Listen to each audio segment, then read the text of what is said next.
हार से दुश्मन और बढ़ जाता था। देवता भी हार गए थे। तब प्रकट हुई मां कालरात्रि। प्राचीन काल की बात है। स्वर्गलोक में देवराज इंद्र का राज था और सभी देवता सुख शांति से रहते थे। लेकिन एक दिन दो भयंकर दानव शुंभ और निशुंभ ने देवलोक पर हमला कर दिया। उनकी शक्ति इतनी भयानक थी कि इंद्र को अपना सिंहासन छोड़ना पड़ा।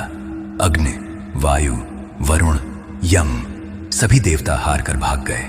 डर और निराशा में डूबे देवता सीधे कैलाश पर्वत पहुंचे और भगवान शिव से प्रार्थना करने लगे, हे महादेव, असुरों ने तीनों लोकों पर कब्जा कर लिया है। धर्म का नाश हो रहा है। अब केवल आप ही हमारी रक्षा कर सकते हैं। तब भगवान शिव ने शांत स्वर में कहा, देवगण, यह कार्य मेरी नहीं, देवी शक्ति का है। असुरों का अंत केवल मां शक्ति ही कर सकती है। शिव जी की बात सुनकर सभी देवता मां पार्वती के पास पहुंचे और फिर कुछ ऐसा हुआ जिसने पूरे ब्रह्मांड को हिला दिया। उस समय मां हिमालय की गोद में स्नान कर रही थीं।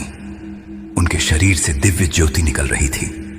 देवताओं ने हाथ जोड़कर प्रार्थना की, हे जगजननी, असुरों ने धर्म का नाश कर दिया है, आप ही हमारी रक्षा करें। मां पार्वती ने करुणामयी मुस्कान के साथ कहा, मैं तुम्हारी रक्षा अवश्य करूंगी, लेकिन इस कार्य के लिए मुझे अपना रौद्र रूप प्रकट करना होगा। तभी मां के मस्तक से एक दिव्य शक्ति निकली। वह शक्ति इतनी भयंकर थी कि देखते ही देवताओं के रोए खड़े हो गए। उसका रंग घने अंधकार जैसा काला था। बाल बिखरे हुए थे।